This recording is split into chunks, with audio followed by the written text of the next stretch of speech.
이런 글이 있어요. 아이를 처음 어린이집에 보내는 엄마를 상상해 본다. 가방은 완벽하게 쌌다. 아침 식사도 끝났다. 밖에서 버스가 기다리고 있다. 아이는 신이 나서 당장 달려 나가려고 안달이 나 있다. 하지만 엄마가 아이를 불러 세운다. 몸을 낮춰 아이와 눈높이를 맞추고서 부드러우면서도 엄한 목소리로 말한다. 엄마가 한 말 기억하지? 내가 누구인지 잊으면 안 돼. 너가 누구의 아들인지 잊지 마. 저희 부모님이 저한테 하시는 이야기일 수 있습니다. 너가 목사인 것을 잊지 마. 본문의 내용도 이와 같은 말씀이 들어 있습니다. 이스라엘은 하나님의 능하신 손길로 요단강을 건너왔어요. 이스라엘의 하나님의 능력을 기억하기 위해서 이스라엘은 12돌 도화 기념비도 세웠습니다. 사기도 하늘을 찌를 듯만큼 이제 올라갔어요. 이제 싸우러 나가면 됩니다. 게다가 주변의 상황도 딱 맞아 떨어졌습니다. 5장 1절의 말씀인데 요단 서쪽의 아모리 사람의 모든 왕들과 해변의 가나안 사람의 모든 왕들이 여호와께서 요단물을 이스라엘 자손들 앞에서 말리시고 우리를 건너게 하셨음을 듣고 같이 읽어볼까요? 마음이 녹았고 이스라엘 자손들 때문에 정신을 잃었더라. 가나안 모든 부족들이요 요단강을 마른 땅처럼 걷는 것을 알고 다 마음이 녹아내렸다.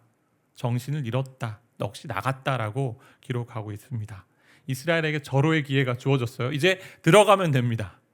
그런데 하나님이 갑자기 이렇게 말씀하세요. 일단 멈춤. 5장 2절에 보니까 그때에 라고 되어 있어요. 그때에 여호와께서 여호수아에게 이르시되 너는 부싯돌로 칼을 만들어 이스라엘 자손들에게 다시 할례를 행하라.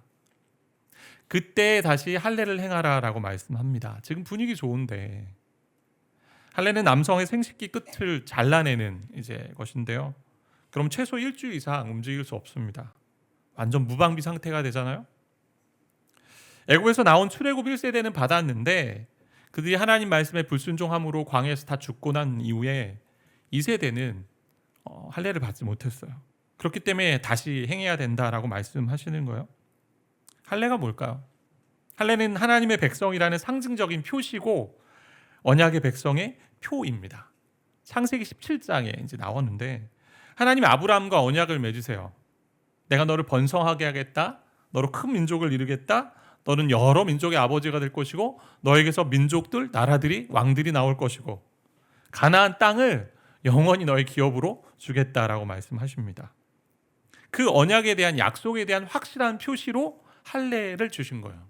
그래서 몸에 새기면서 이렇게 끊어내면서 확실한 도장을 찍으시는 거죠. 너는 하나님의 자녀다. 하나님의 약속의 자녀다. 이 언약을 내가 끝까지 지키겠다라는 겁니다. 그래서 이스라엘 남자는 누구든지 난지 8일 만에 할례를 받았습니다. 할례를 했어요. 그것으로 내가 하나님의 자손, 약속의 자손이라는 것을 확인한 거예요. 지금 시점에서 할례를 하라는 것은 하나님과 이스라엘 관계를 점검하라는 거죠. 다시 세우라는 것입니다. 너희가 누구인지 그리고 정체성이 뭔지를 좀 확인하고 가라라고 말씀하시는 겁니다. 근데 왜 하필 지금 할례를 행하라고 했을까요? 당장 싸워도 좋을 만큼 분위기가 좋습니다. 근데 이스라엘이 가나안에 들어가는 것은요, 겉으로는 정복 전쟁이지만 애초에 그러한 전쟁이 아니었습니다. 물론 후에 전투가 있습니다. 근데 가나안 전쟁은 하나님이 선물로 주신 땅을 그리고 하나님이 약속하신 땅을 받으러 가는 여정입니다. 그냥 받으러 가는 거예요. 그래서 하나님은 적의 숫자나 적의 무기나 적의 전투력에 관심이 없으셨어요. 오로지 관심 있는 것은 지금 싸움을 해야 할 이스라엘 백성이 누구의 소유인지 누구에게 속했는지가 중요했어요. 할례를 통해 강하신 손으로 요단을 건너게 하신 하나님의 자녀임을 확실히 알고 가라는 겁니다. 나랑 다시 관계를 맺고 이 관계를 점검하고 새로운 땅에서 하나님의 자녀됨으로 시작하라 말씀하시는 거예요. 이스라엘이 가나안 땅을 취하러 가는 이 전쟁의 성격은요, 세상이 말하는 전쟁의 성격과 너무 달랐습니다. 하나님의 자녀인 저와 여러분 신자가 이 땅에서 싸우는 싸움의 본질이에요. 우리의 싸움은 파워 게임이 아닙니다. 포지션 게임이에요. 다시 한번 말씀드리면 우리의 싸움은 힘으로 하는 전투가 아니고 어디에 소속되어 있느냐의 전투입니다. 내가 어느 위치에 있는지 또 누구의 소속인지에 따라 싸우는 싸움입니다. 우리의 힘으로 싸우는 전쟁이 아니기 때문에, 하나님의 힘으로 싸우는 싸움이기 때문에, 그래서 저와 여러분이 항상 누구의 것인지, 누구의 소유인지, 누구의 자녀인지를 알고 싸우는 것이 승리의 비결이라는 거죠.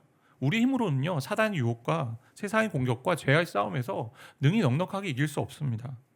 우리가 이길 수 있는 힘은 저와 여러분이 하나님의 자녀임을 알고 인정하고 그 하나님을 아버지로 모시며 하나님을 의지할 때 이기는 싸움이라는 거죠. 처음 전투인 여리고성 전투를 통해서 하나님은 그것을 알게 하셨어요. 내일 보겠지만 그 전투는 이스라엘의 힘으로 승리한 전투가 아니었습니다. 하나님의 백성인 것을 알고 하나님을 신뢰할 때 이긴 싸움이었습니다. 즉 하나님의 자녀인 것을, 하나님의 소속인 것을 알고 싸울 때에 승리한다라는 거예요. 이것 때문에 이스라엘 백성들에게 할례를 명하셨어요. 너희는 하나님의 자녀야, 하나님의 백성이야, 나는 너희의 아버지야 라는 거죠.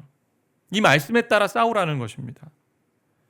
저와 여러분이 이 땅에 살면서 여러 전투들이 있어요. 여러 상황들을 또 만나게 됩니다. 근데 그럴 때마다 싸우기 전에 내가 누구인지를 날마다 확인하는 작업이 필요하다라는 거예요. 저 여러분은 누구예요? 하나님의 자녀입니다. 성경이 이렇게 기록하고 있어요. 우리는 그리스도의 몸된 지체입니다. 그리스도의 친구이고 성도입니다. 구속받고 모든 죄를 용서받은 자입니다. 정죄에서 자유로운 자이고 하나님과 함께 일하는 자입니다. 하나님 동역자라고 말씀하세요. 하나님이 만드신 걸작품이라고 이야기하시고 천국의 시민이라고 말씀하십니다. 하나님의 가족으로 입양된 양자라고 말씀하십니다. 그리스도 안에서 충만해져 있고 아무것도 부족함이 없다라고 말씀하고 계십니다. 그리스도와 함께 하늘에 앉아 있고 오늘도 하나님이 우리를 위해 돌보시는 자라고 말씀하고 계십니다. 이것이 성경에 기록되어 있는 말씀이에요. 하나님 안에서의 정체성의 확인, 그 하나님과의 관계 맺음이 신앙생활에서 제일 중요한 전제입니다. 오늘 아침에 일어나시면서 무슨 생각하셨습니까? 내가 하나님의 자녀이지라고 생각하시면서 출발하십니까? 제가 이 말씀을 보면서 저를 다시 한번 돌아보게 됩니다. 내가 아침에 일어날 때 내가 무엇을 가지고 시작하는가? 저와 여러분이 하나님의 자녀라는 사실을 믿지 않으면요, 이 세상의 여러 상황 속에 우리는 쉽게 넘어지고 쉽게 좌절하고 쉽게 쓰러집니다. 여러 어려움의 상황 속에서 하나님의 도우심을 의지하며 살아갈 수 있는 그 비결이 저와 여러분이 하나님의 자녀입니다라는 이 확신 가지고 시작할 때 그렇게 살 수 있다라는 거예요. 이런 관계가 제대로 맺어져 있지 않는 분이 있다면 다시 한번 복음 안에서 발견하셔야 되고 관계를 다시 한번 새롭게 하셔야 됩니다. 그런데 이 말씀이 주어졌음에도 불구하고 우리는 하나님의 자녀라고 하면서도 하나님의 자녀로 살지 못할 때가 자주 있어요.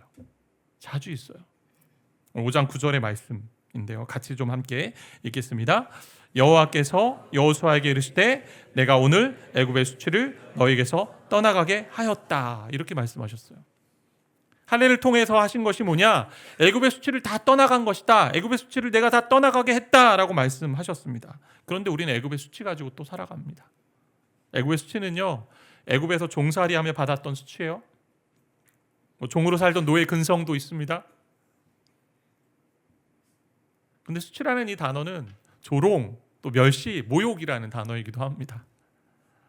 이스라엘이 출애굽해서 젖과 꿀이 흐르는 땅으로 간다고 분명히 했는데 그들이 얘기했을 거 아니에요. 우린 젖과 꿀이 흐르는 땅으로 간다? 근데 거의 40년이 되었음에도 불구하고 아무런 일이 없었으니 애굽 사람들이 놀렸을 겁니다. 이스라엘 백성들 보고 조롱했습니다. 야, 아직도 광야를 헤매고 있니? 너희를 구원한 그 하나님 도대체 어디가 있니? 홍해는 건넜는데 왜 가나안 땅에는 들어가지 못했니? 이런 비웃음이 있습니다. 게다가 애굽에서 탈출했는데 자신들의 불순종으로 말미암아 광야 생활하면서 죽고 결국 가나안 땅에 들어가지 못한 이스라엘 이전 세대의 모습을 보면서 놀리는 거죠. 가나안 땅에 들어간 다음에 왜 광야에서 죽었니? 우리에게도 사단의 이런 조롱이 있습니다.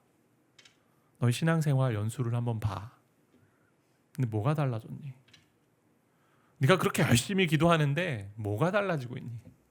뭐가 변했니? 그래서 애굽의 수치는 6절 말씀을 볼 때 이렇게 좀 생각할 수 있을 것 같아요. 이스라엘 자손들이 여호와의 음성을 청종하지 아니함으로 이런 일이 벌어졌어요. 근원적인 이유는, 우리의 수치의 근원적인 이유는 불신과 불순종의 모습입니다.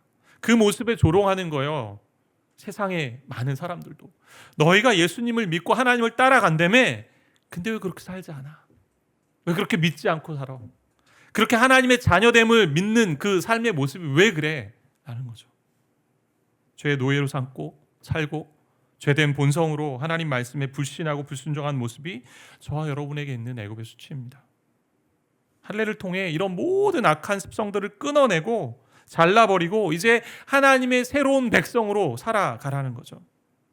그래서 신학시내를 사는 우리에게는요, 몸에 하는 할례는 없어요. 근데 마음에 하는 할례, 로마서 2장의 말씀처럼 할례는 마음에 할지니 영에 있고 그 할례가 있고요, 또 그리스도의 할례가 있습니다. 골로새 2장 11절 말씀에 보니까 또 그 안에서 너희가 손으로 하지 아니한 할례를 받았으니 곧 육의 몸을 벗는 것이요 그리스도의 할례다.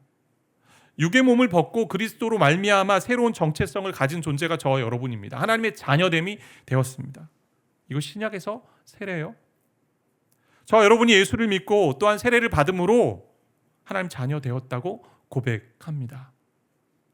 고백했기에 또 세례를 받는 것이고, 아직 눈에 보이는 세례를 받지 않으신 분도 이 자리에 있을지 몰라요.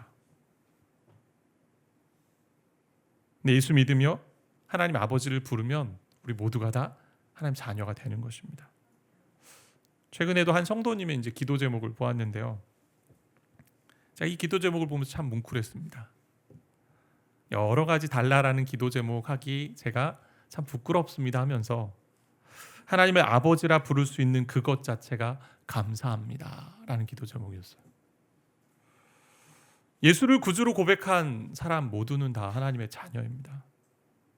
그렇다면 이제 죄된 본성에 사로잡혀 있는 인생이 아니라 죄와 싸울 수 있는 존재가 된 거예요. 유혹에 빠지지 않게 그리스도께서 가르쳐 주신 그 기도 가지고 싸울 수 있습니다. 시험에 들게 하지 마시고 다만 악에서 구하옵소서라고 기도하면 승리하게 해주시는 거예요. 아빠, 아버지라고 부를 수 있는 특권을 우리에게 주셨어요. 그럼에도 우리는 육체의 옛 본성에 따라 살아가는 연약한 존재의 모습을 자꾸 보게 돼요.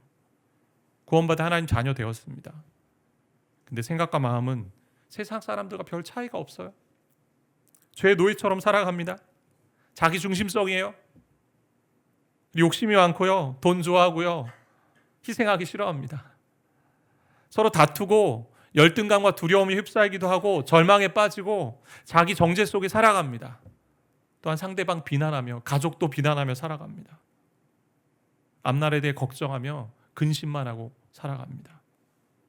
무엇보다 하나님 말씀 잘 듣지 않고요, 세상의 소리에 귀 기울이며 그것이 옳다라고 하며 살아갈 때가 많습니다.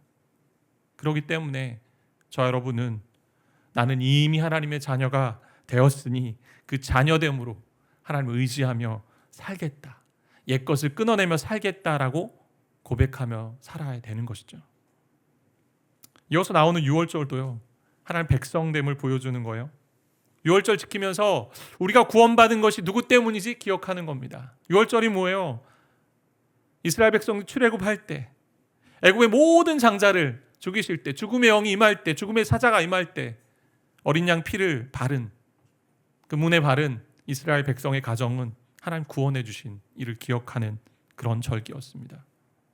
예수의 피로 말미암아 우리가 구원받았음을 기억하는 절기죠. 이 할례와 유월절을 통해 결국은 너희가 누구인지 어디에 속했는지 확신하고 사는 것이 신자의 삶의 첫 머리다, 첫 자리다라고 하시는 말씀이에요. 이 말씀이 저 여러분이 하나님의 자녀이며 하나님에게 속한 존재임을 매일 말씀 안에서 발견하기를 바랍니다. 그렇게 옛사람을 벗어버리며 새 사람으로 살아갈 때 아버지 되신 하나님이 우리를 위해 일하실 줄 믿습니다. 정말 하나님이 하시는 큰 일이 무엇입니까? 제가 하나님의 일하심을 보라고 했잖아요.